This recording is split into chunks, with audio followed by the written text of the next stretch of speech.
آپ اچھی طرح یاد رکھیں، دنیا کے اندر کروڑوں انسان بہت پہلے آئے اور اب بھی قیامت تک کروڑوں انسان آتے رہیں گے، لیکن دنیا میں جتنے انسان ہیں بحیثیت انسان کوئی بھی انسان ایسا نہیں ہے کہ جس کی زندگی کا آپ کچھ بھی بیان کر سکتے ہو۔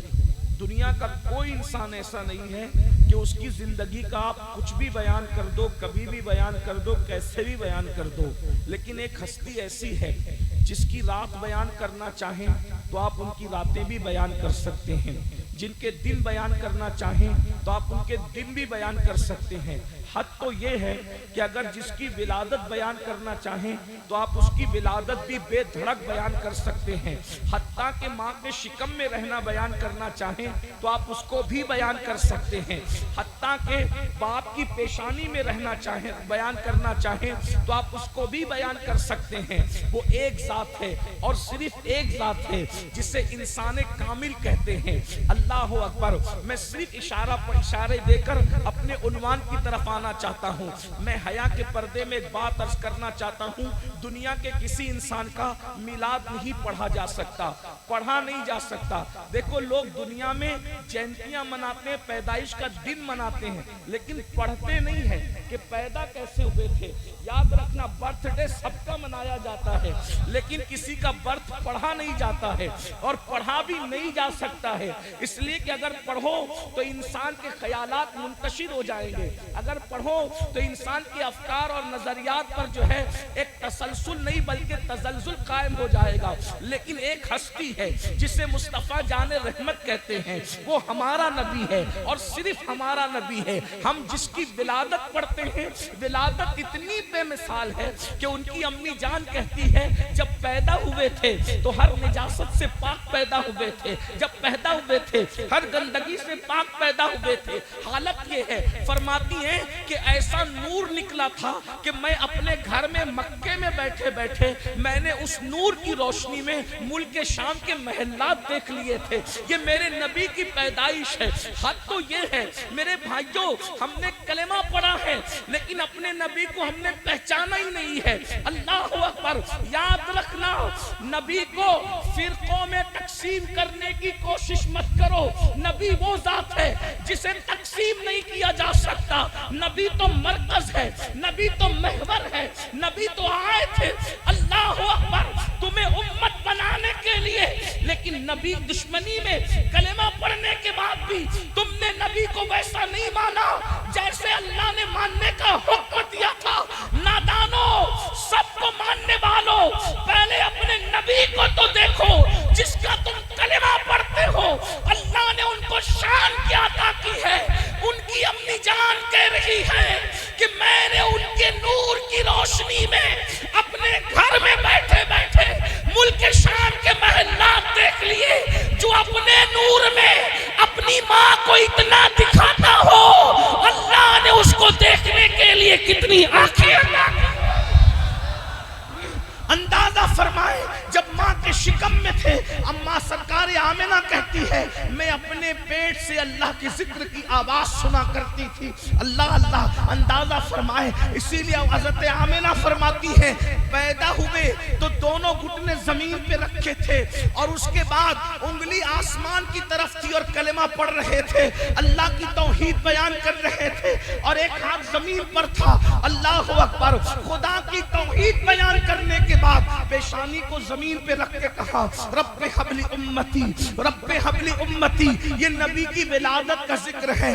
زمانے میں آئے بہت آنے والے، کوئی تسا آیا نہ او آنے والے، سراجم منیرہ لقب پانے والے، چمک تجھ سے پاتے ہیں سب پانے والے، میرا دل بھی چمکا دے چمکانے والے۔ اللہ اکبر۔ اپنے نبی کتنے عظیم ہیں، اپنے نبی کتنے حسن والے ہیں، اپنے نبی کتنے جمیل ہیں، اپنے نبی کتنے بے مثال ہے، کیسی ہستی ہے نبی کی، کیسی شان ہے نبی کی، جن کی صبح بے مثال ہے، جن کی شامیں بے مثال ہے۔ اللہ اکبر، سیرت کا جو گوشہ پڑھو اس میں نبی بے مثال نظر آتے ہیں۔ لیکن آج عنوان ہے محسن انسانیت، وہ سارے انسانوں کے لیے محسن بن کر آئے تھے، انہوں نے سارے انسانوں پر احسان کیا ہے۔ اللہ اکبر، انسان پر ہی نہیں انسانیت پر بھی ان کا احسان ہے۔ آپ کو پہلے میں یہ بات بتاؤں، ان کے آنے سے پہلے، اب توجہ کریں میں اپنے عنوان کی طرف آ رہا ہوں، ان کے آنے سے پہلے، ان کے آنے سے پہلے انسان کے بارے میں اکثر لوگ یہ کہتے تھے کہ انسان بندر سے ترقی یافتہ کرنے والا ایک عجوبہ ہے۔ پہلے انسان بندر تھا، اب بھی کچھ پڑھے لکھے لوگ کہتے ہیں، لیکن ہمارا نظریہ وہ نہیں ہے۔ ہیومن رائٹس کی بات کرنے والے لوگ ہیومنز کی کتنی تذلیل کرتے ہیں، ذرا غور تو کریں۔ کہتے کہ انسان بندر سے پیدا ہونے والے عجوبے کا نام ہے۔ یہ ان کے آنے سے پہلے تصور انسانیت تھا، اور وہ آئے اور انہوں نے بتایا کہ پہلا انسان آدم تھا۔ توجہ کریں، اور آدم اتنے خوبصورت تھے کہ ان کے حسن کے آگے فرشتوں نے سجدہ کیا۔ اب بتائیں، انسانیت کے کانسیپٹ کو سب سے پہلے جو کلیئر کر رہا ہے، تصور انسانیت دیکھیں اسلام میں، لوگ کہہ رہے تھے کہ انسان بندر تھا، پھر ترقی کرتے کرتے انسان بن گئے، اور ہمارے یہاں پہلا انسان آدم ہے۔ یعنی پہلا انسان اتنا ترقی یافتہ ہے کہ ہزاروں سال کے عابد اس کے سامنے اپنی پیشانی کو زمین پہ رکھ کر کے سجدہ کرتے ہیں۔ تصور کریں آپ کہ اوروں کے نزدیک اور اسلام میں انسان کا تصور کیا ہے، اور اس کے بعد پھر محسن انسانیت صلی اللہ علیہ وآلہ وسلم جب زمین پر تشریف لائے تو آقا علیہ الصلوۃ والتسلیم نے انسانوں پر کیسے احسان کیا۔ پہلی بات تو حضور علیہ الصلوۃ والتسلیم کی سیرت طیبہ کو، ان کی شان کو قرآن اس انداز میں بیان کرتا ہے، لقد جاءکم رسول، تحقیق کہ تمہارے پاس عزت والا رسول آیا، عزیز علیہ ما عنتم حریص علیکم بالمؤمنین رؤوف الرحیم۔ تم لوگوں کا مصیبت میں پڑنا ان پر بڑا گراں گزرتا ہے۔ اللہ تعالیٰ اپنے محبوب کی شان خود بیان فرما رہا ہے کہ تم لوگوں کا مصیبت میں پڑنا اس نبی پر گراں گزرتا ہے، اور پھر حریص علیکم، یہ تمہارا بھلا چاہنے میں اللہ کی بارگاہ میں بہت زیادہ جو ہے وہ جلدی دکھانے والے ہیں، تمہارا بھلا چاہنے میں یہ حریص ہیں۔ بالمؤمنین رؤوف الرحیم، اور یہ مومنوں پر کمال مہربان۔ اللہ کے رسول صلی اللہ علیہ وآلہ وسلم دنیا میں تشریف لاتے ہیں، کس طریقے سے انسانیت پہ احسان کرتے، توجہ کریں۔ انتخاب تو یہ اللہ کا ہے۔ پہلی بات، حضور کے آنے سے پہلے اس دنیا کے اندر بیواؤں کو منحوس سمجھا جاتا تھا، بیوائیں منحوس تصور کی جاتی تھی۔ صبح کے وقت کوئی بیواؤں کا چہرہ نہیں دیکھتا تھا، بیوائیں کسی شادی میں شریک نہیں ہو سکتی تھی، کسی خوشی کی محفل میں شریک نہیں ہو سکتی تھی۔ لیکن قربان جائیں، اللہ کے رسول جس ماں کی گود میں تشریف لاتے ہیں وہ ماں بیوہ ماں ہے، اور بیوہ ماں کی گود میں آ کر اللہ کے رسول بتا رہے ہیں اگر بیوہ منحوس ہوتی تو اللہ کا رسول بیوہ ماں کی گود میں کیوں تشریف لاتا؟ اللہ اکبر۔ بلکہ ہمارا عقیدہ تو یہ ہے کہ اللہ اکبر، ماں ہونے کے اعتبار سے سیدہ آمنہ کا مقابلہ دنیا کی کوئی ماں کر ہی نہیں سکتی، کیونکہ کسی کا بیٹا غوث اعظم ہے، کسی کا بیٹا غریب نواز ہے، کسی کا بیٹا کلیم اللہ ہے، کسی کا بیٹا خلیل اللہ ہے، کسی کا بیٹا کلمت اللہ ہے، تنہا آمنہ ہے جس کا بیٹا حبیب اللہ ہے، جس کی مرضی سے قبلے کو بدل دیا جاتا ہے۔ اندازہ فرمائیں اس ماں کے مقابلے میں بھی ماں ہونے کے اعتبار سے کسی کو پیش کیا جا سکتا ہے، کسی کو ان کی برابری میں لا کے کھڑا کیا جا سکتا ہے۔ بیوہ ماں کی گود میں آ کر کے بتایا کہ اللہ اکبر، بیوہ منحوس نہیں ہے۔ اس کے بعد آپ دیکھیں اللہ اکبر، جیسے ہی پیدا ہوئے صعیبہ نام کی کنیز ابو لہب کے پاس پہنچتی ہے اور جا کر کے کہتی ہے مبارک ہو، تمہارے گھر بھتیجے کی ولادت ہوئی ہے۔ ابو لہب جیسا انسان اس کو اشارہ کر کے کہتا ہے کیا میں نے تجھے اپنے بھتیجے کی پیدائش کی خوشی میں آزاد کر دیا؟ اندازہ کریں جیسے ہی وہ خاتون آزاد ہوتی ہے کیا اشارہ مل رہا ہے؟ ایک عورت کو اللہ کے رسول کی پیدائش پر آزادی مل گئی۔ گویا کہ حضور بتا رہے ہیں کہ آنے کا سب سے پہلا فائدہ اس گروپ کو ملا، ان لوگوں کو ملا جس کو سب سے زیادہ پچھڑا ہوا تصور کیا جاتا تھا، یعنی کہ کنیزیں۔ غلام اور کنیزوں کو تو جانوروں سے بھی بدتر حیثیت حاصل تھی، لیکن حضرت صعیبہ کو آزاد کیا جا رہا ہے۔ اور صرف آزاد نہیں کیا جا رہا ہے، صعیبہ آزاد بھی ہوتی ہے اور رسول اللہ کو دودھ پلانے کا شرف بھی حاصل کرتی ہے، یعنی رسول اللہ کی ماں، رضائی ماں بنتی نظر آتی ہے۔ ایک کنیز کو آتے ہی کتنا بڑا درجہ عطا کیا اللہ کے سچے رسول نے۔ ایک تو آزادی عطا کی، نمبر دو اس کو اپنی ماں بنا لیا جناب صعیبہ کو۔ اس سے پتا چلا کہ حضور کی آمد کا، میلاد مصطفیٰ کا سب سے زیادہ فائدہ اور سب سے پہلے فائدہ اگر کسی کو ہوا ہے تو کس کو ہوا؟ ایک عورت کو ہوا ہے۔ عورتوں پر کتنا ظلم ہوتا تھا، آج عورتوں کی عزت اور وقار کو بچانے کی لوگ بات کر رہے ہیں اور صرف بات کر رہے ہیں، لیکن میرے آقا دنیا میں جیسے قدم رکھتے ہیں صعیبہ کو آزاد بھی کرا رہے ہیں۔ اور وہ کنیز جس کا کوئی ہاتھ پکڑنے کے لیے تیار نہ تھا، اس کو اپنی رضائی ماں بنا کر کے دونوں جہان کے اندر حضور نے اکرام اور احترام عطا فرمایا۔ اس کے بعد آپ دیکھیں اللہ اکبر، حضور علیہ السلام کی پوری زندگی اللہ کے رسول علیہ السلام نے انسانیت کے احترام کا کیسا سبق دیا۔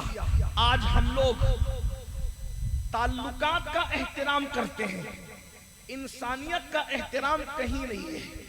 اس پر آپ خاص توجہ کریں، یہ سیرت النبی کا بڑا سنجیدہ پہلو ہے جس پر آپ کو توجہ کرنا ہے۔ ہم تعلقات کا احترام تو کرتے ہیں، ہم رشتوں کا احترام تو کرتے ہیں، انسانیت کا احترام نہ کسی مذہب میں نظر آ رہا ہے نہ مذہبی لوگوں میں نظر آ رہا ہے، الا ماشاءاللہ۔ مذہبی طبقہ بھی احترام انسانیت سے غافل ہے۔ اب آپ کہیں گے رشتوں کے احترام میں، تعلقات کے احترام میں اور احترام انسانیت میں فرق کیا ہے؟ اس کو سمجھنا ہے۔ نمبر ایک، میں علامہ ہاشم کانپوری صاحب کی عزت اس لیے کرتا ہوں کہ یہ میرے دوست ہیں، تو یہ احترام انسانیت نہیں ہے، یہ تو دوستی کا احترام ہے۔ عاصم میاں کا احترام اس لیے کر رہا ہوں کہ تعلق ہے، تو یہ احترام تعلق ہے، احترام انسانیت نہیں۔ علامہ زاہد رضا سے اس لیے میں ان کا احترام کر رہا ہوں کہ وہ عالم ہے، تو یہ تو علم کا احترام ہے، انسانیت کا احترام تھوڑی ہے۔ تو پھر انسانیت کا احترام کس کو کہتے ہیں؟ اب آپ کی توجہ، انسانیت کا احترام کس کو کہتے ہیں؟ کہ صرف انسان ہونے کی وجہ سے کسی کو عزت دینا، کسی کا رسپیکٹ کرنا صرف انسان ہونے کی حیثیت سے۔ اور اس کی مثال دیکھیے، یاد رکھنا تقریروں میں کہنا اور ہے اور کر کے دکھانا اور ہے، کتابوں میں لکھنا اور ہے اور کر کے دکھانا اور ہے۔ یہ تنہا میرا نبی ہے، صرف کہتا نہیں ہے بلکہ پہلے کر کے دکھاتا ہے، اس کے بعد کہتا ہوا نظر آتا ہے۔ یہ صرف میرے نبی کی شان ہے۔ آپ کہیں گے ہر مذہب میں احترام انسانیت ہے، میں نے کہا لکھا ہوا ہے، بتاؤ تو صحیح، اللہ اکبر، تحریر ہے، بتاؤ تو صحیح، تعلیمات ہے، بتاؤ تو صحیح۔ لیکن آئیے سنن الکبریٰ سے میں روایت پڑھ رہا ہوں، ابھی میں اپنے علماء کی توجہ چاہتا ہوں، ناسخ و منسوخ کی بات ابھی میں نہیں کر رہا ہوں، صرف سیرت پڑھ رہا ہوں۔ توجہ کرنا، حوالہ آپ کے ذہن میں آ جائے، سنن الکبریٰ کی روایت ہے، اللہ کے رسول صلی اللہ علیہ وسلم تشریف فرما ہے. بہت غور سے میرے جوانوں کی توجہ چاہتا ہوں. احترام انسانیت، غور کیجئے. اللہ کے رسول علیہ السلام تشریف فرما ہے. حضور علیہ السلام کی جلوہ گری ہے. ایک جنازہ جا رہا ہے، جنازہ. اللہ کے رسول اس جنازے کو دیکھ کر اٹھ کر کھڑے ہو گئے. سنن الکبریٰ کی روایت پڑھی جا رہی اور آپ کی توجہ.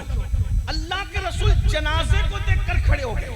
ایک بات آپ سے عرض کروں، برا مت ماننا، کوئی میرے دماغ میں نہیں، کسی پہ کرٹیسائز نہیں کر رہا ہوں، کسی پہ ٹپنی نہیں کر رہا ہوں، جنرل بات کر رہا ہوں. ہم لوگ کسی کو دیکھ کر کھڑے ہوتے ہیں اس لیے تاکہ وہ دیکھ لے کہ میں اس کے لیے کھڑا ہوا. اگر وہ سیاسی لیڈر ہے تو کچھ فائدہ اٹھا لوں گا، ٹھیک. اگر وہ عالم ہے تب بھی کچھ فائدہ اٹھا لوں گا، لیکن مردے سے تو کوئی فائدہ مل ہی نہیں سکتا. اللہ کے رسول ایک جنازے کو دیکھ کر کھڑے ہوئے، اور اگر وہاں کوئی زندہ بھی ہوتا تو یوں بھی حضور کا فائدہ کسی سے اللہ نے وابستہ ہی نہیں رکھا، کسی سے وابستہ. اللہ نے اپنے نیاز مند اس نبی کو سب سے بے نیاز کر دیا. حضور صرف اللہ رب العزت کی بارگاہ میں نیاز مند تھے، باقی سب سے بے نیاز تھے. اگر رودرپور اور گرد و نواح سے آنے والوں کی توجہ ہے تو میں یہ بات عرض کروں، حلیمہ بھی یہ احسان نہیں جتا سکتی کہ میں نے ان کو پالا ہے. یہ اللہ کی حکمت ہے کہ حلیمہ کو منتخب کیا دودھ پلانے کے لیے، مگر اس سے پہلے حلیمہ کے پورے گاؤں میں ایسا قحط لا کر کے ڈال دیا کہ حلیمہ کے گھر میں نہ دانا ہے، نہ پانی ہے، خشک سالی ہے. حلیمہ کے سینے سوکھ چکے ہیں. اس کا خود کا بیٹا پوری رات روتا ہے، اس کو دودھ پینے نہیں ملتا. حلیمہ اس کے باوجود بھی مکہ اس لالچ میں جاتی ہے، کوئی بچہ مل جائے کیسے بھی پال لوں گی، انعام لے کر آؤں گی، مالا مال ہو جاؤں گی، قید سالی کا ازالہ کر لوں گی. لیکن حلیمہ کہتی ہے سینے خشک تھے، خود کا بچہ روتا تھا، خود کا بچہ بلکتا تھا، خود کا بچہ دودھ نہیں پی سکتا تھا. لیکن جیسے ہی میں واقعات نہیں پڑھ رہا ہوں، صرف اشارہ کر رہا ہوں تاکہ عنوان پر گفتگو کر سکوں. جیسے ہی میں نے محمد کو اٹھایا صلی اللہ علیہ وآلہ وسلم اور اپنے سینے سے لگایا، ان کا سینہ میرے سینے سے لگنا تھا کہ میرے خشک سینے کے اندر گویا کہ دودھ کی نہر جاری ہو گئی. قدرت بتا رہی ہے حلیمہ تو نے دودھ پلا کے محبوب پہ احسان نہیں کیا، محبوب نے تیری گود میں آ کر احسان کیا. نعرہ تکبیر، نعرہ رسالت، نعرہ غوثیت. تیرا بیٹا بھی پل رہا ہے تو میرے محبوب کے صدقے میں پل رہا ہے. گویا کہ وہ کسی کے احسان مند نہیں، کسی نے ان پہ احسان نہیں، نہ ماں نے کیا، نہ باپ نے کیا، کسی نے احسان نہیں کیا، نہ دادا نے کیا، کسی نے احسان نہیں کیا. اللہ اکبر. جن دنوں حضرت ابو طالب کے گھر تھے، حضرت ابو طالب فرماتے ہیں جب تک وہ دسترخوان پہ نہیں آتے تھے میں اپنے بچوں کو کھانا نہیں کھلاتا تھا. اس لیے نہیں کھلاتا تھا کہ اللہ اکبر جب وہ دسترخوان پہ نہیں رہتے تھے اور بچے کھانا شروع کرتے تھے تو کھانا ختم ہو جاتا تھا، اور جب وہ دسترخوان پہ ہوتے تھے تو کھانا سب کھا لیتے تھے، اس کے بعد بھی بچا کرتا تھا. گویا بتایا جا رہا ہے محبوب کو کوئی نہیں پال رہا ہے بلکہ محبوب کے صدقے سب پالے جا رہے ہیں. اللہ کے رسول علیہ الصلوۃ والتسلیم ایک جنازے کو دیکھ کر کے اٹھ کر کے کھڑے ہوئے ہیں. آقا کریم صلی اللہ علیہ وآلہ وسلم سے کسی نے عرض کیا کہ یا رسول اللہ ہمارے ماں باپ آپ پہ قربان، آپ کیوں کھڑے ہو گئے؟ تو اللہ کے رسول علیہ السلام نے فرمایا اس جنازے کی وجہ سے میں اٹھ کر کے کھڑے ہوا. تو جو لوگ موجود تھے انہوں نے عرض کی یا رسول اللہ ہمارے ماں باپ آپ پہ قربان، یہ کسی مسلمان کا جنازہ نہیں ہے. توجہ کیجیے، نفرتوں کے اس ماحول میں سیرت النبی کی کتنی ضرورت ہے. لوگ اسلام کو کہاں سے جوڑ رہے ہیں؟ ہماری کوتاہی ہے کہ ہم نے حضور کی سیرت کو پیش نہیں کیا. دوسروں کو کیا پیش کرتے ہیں؟ ہمیں خود سیرت النبی نہیں پتا ہے، ہمیں سیرت کا کوئی پتہ ہی نہیں ہے، ہمارے بچوں کو پتہ نہیں، ہمارے جوانوں کو پتہ نہیں. جنازہ دیکھ کر کھڑے ہوئے تو صحابہ نے اس کی حضور یہ کسی مسلمان کا جنازہ نہیں ہے، اس جنازے میں جو شخص اندر ہے وہ یہودی ہے. یہودی، ایک یہودی کا جنازہ جا رہا ہے اور اللہ کے رسول رسول علیہ السلام اس کے لیے کھڑے ہوئے ہیں. یہودی مسلمان تو نہیں بلکہ کافر تھا. اللہ کے رسول علیہ السلام کھڑے ہوئے تو صحابہ نے عرض کیا حضور یہ تو کافر ہے. حضور علیہ السلام کا جواب کیا تھا؟ اللہ کے رسول علیہ السلام فرماتے ہیں یہودی ہے. جب کہا گیا حضور یہ یہودی ہے، اس کے جنازے پر آپ کھڑے ہوئے، تو سرکار نے کیا فرمایا؟ یہودی ہے مگر انسان تو ہے نا. یہودی ہے مگر انسان تو ہے نا. یہ احترام انسانیت ہے. ہم تعلقات کا احترام کر رہے ہیں بلکہ لوگ اب تعلقات کا بھی احترام نہیں کرتے. لوگ رشتوں کا احترام کر رہے ہیں بلکہ لوگ رشتوں کا بھی احترام نہیں کرتے. اللہ کے رسول علیہ السلام احترام انسانیت سکھانے آئے. توجہ، اگر آج ہم کسی کی عزت کر رہے ہیں وہ ہمیں چندہ دیتا اس لیے، یہ احترام چندہ ہے، احترام انسانیت نہیں ہے. اگر کوئی ہمارا ہاتھ چومتا ہے ہم اس کو عزت کی نظر سے دیکھ رہے ہیں، یہ ہماری تعظیم کا احترام ہے، احترام انسانیت نہیں ہے. اگر کوئی مالدار ہے اس کی عزت ہو رہی ہے تو یہ مال کا احترام ہے، احترام انسانیت نہیں ہے. تو پھر انسانیت کا احترام کیا ہے؟ صرف انسان ہونے کی وجہ سے آپ کسی کے ساتھ اچھا سلوک کریں، یہ احترام انسانیت ہے. اپنی اندر ڈوب کر کے سوچو، اپنے ضمیروں کو آواز دو مسلمانوں، کیا ہم احترام انسانیت کر رہے ہیں؟ اللہ اکبر. ہم جسے جانتے ہی نہیں ہم اس کی کوئی عزت بھی نہیں کرتے. ہم جسے جانتے ہی نہیں اس کے ساتھ اچھی گفتگو بھی نہیں کرتے. ہم جسے جانتے ہی نہیں اس کے لیے اٹھ کر کے کھڑے نہیں ہوتے. ہم جسے جانتے ہی نہیں اس کے ساتھ ہم اس نے سلوک نہیں کرتے. لوگ بھول چکے ہیں احترام انسانیت. اور اللہ کے رسول علیہ السلام محسن انسانیت بن کر کے آئے تھے. آپ نے انسانیت پر احترام کیا. کس طریقے سے؟ دشمن آتے ہیں تو چادر بچھا دیتے ہیں. غور تو کریں، ہم اجنبیوں کے لیے نہیں بلکہ حضور دشمنوں کے لیے چادر بچھاتے ہیں. لاؤ نہ کوئی ایسا قائد دنیا میں جو دشمن کے لیے چادر بچھا دے. اللہ اکبر. اندازہ تو فرمائے اللہ اللہ، جو قاتلوں کو معاف کرے، جو قاتلوں کو معاف کرے. لاؤ تو ایسا بندہ، لاؤ تو ایسا انسان. ایسا انسان کامل آپ کو کہیں نظر نہیں آئے گا. وہ صرف اور صرف آمینہ کا لال ہے. اللہ اکبر. اللہ اللہ. انسان تو انسان ہے جو کتوں کا بھی خیال کرے. یہ صرف میرا نبی ہے، ہمارا آپ کا نبی ہے. جانتے ہیں ایک لشکر جا رہا ہے، لشکر جا رہا ہے، اور اس لشکر، حضور کا لشکر تھا، ہزاروں لوگ تھے. اور وہ راستوں کا دور نہیں تھا، سڑکوں کا دور نہیں تھا، سڑکیں نہیں تھی آج کل کی طرح. لشکر جنگلوں سے گزرتے تھے اور رستہ بدلنا مشکل ہوتا تھا. اللہ کے رسول علیہ السلام آگے آگے چل رہے ہیں اور پیچھے پیچھے صحابہ چل رہے ہیں. اللہ کے رسول نے کیا دیکھا کہ ایک کتیا ہے جو اپنے بچوں کو دودھ پلا رہی ہے. اور جب کتیا اپنے بچوں کو دودھ پلاتی ہے تو دیہاتی لوگ جانتے ہیں وہ بالکل چاروں پاؤں کو پھیلا کر کے ایک دم لیٹ کر زمین پہ دودھ پلاتی ہے، کیونکہ اس کے بچہ ایک نہیں ہوتا، کئی بچے ہوتے ہیں اور سب بچے اس کے دودھ کے اوپر لیٹ کر کے دودھ پیتے ہیں. اللہ کے رسول صلی اللہ علیہ وآلہ وسلم نے دیکھا کہ کتیا اپنے بچوں کو دودھ پلا رہی ہے تو آقا کریم صلی اللہ علیہ وآلہ وسلم نے ایک صحابی کو وہاں پر کھڑا کر دیا. توجہ کریں، ہماری نظر میں صحابی کی اہمیت کیا ہے.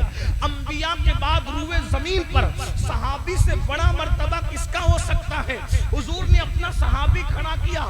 دو اعلان ہوئے. نمبر ایک، پورا لشکر اپنا رستہ بدل دے، پورا لشکر اپنا رستہ تبدیل کر دے، کیونکہ کتیا اپنے بچے کو دودھ پلا رہی ہے.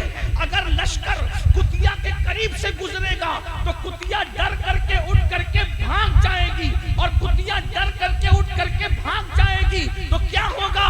اس کے بچوں کے منہ سے دودھ چھوٹ جائے گا، اس کے بچوں کے منہ سے دودھ چھوٹ جائے گا. اس لیے ایک کتیا کے بچوں کے منہ سے دودھ نہ چھوٹے. حضور نے پورے لشکر کا راستہ تبدیل کر دیا اور ایک صحابی کو وہاں کھڑا کیا کہ یہ اعلان کی خبر جس کو نہ ہو سکے وہ وہاں پر صحابی کھڑے ہیں اور لوگوں سے کہتے ہیں لوگوں حضور کا حکم ہے کہ تم اپنا رستہ بدل دو، اس کتیا کے قریب سے کوئی نہ گزرے. اگر یہ اٹھ کر کے بھاگ گئی تو کتیا کے منہ سے دودھ چھوٹ جائے گا، کتیا کے بچوں کے منہ سے دودھ چھوٹ جائے گا. بتاؤ، انسان تو انسان جس نے کتوں کے بچوں کا بھی اللہ اکبر خیال فرمایا ہے. اسے دنیا محمد الرسول اللہ کے نام سے جانتی ہے. آپ مجھے بتائیں آج کیا مسلمانوں ہمارے اندر یہ جذبات ہے؟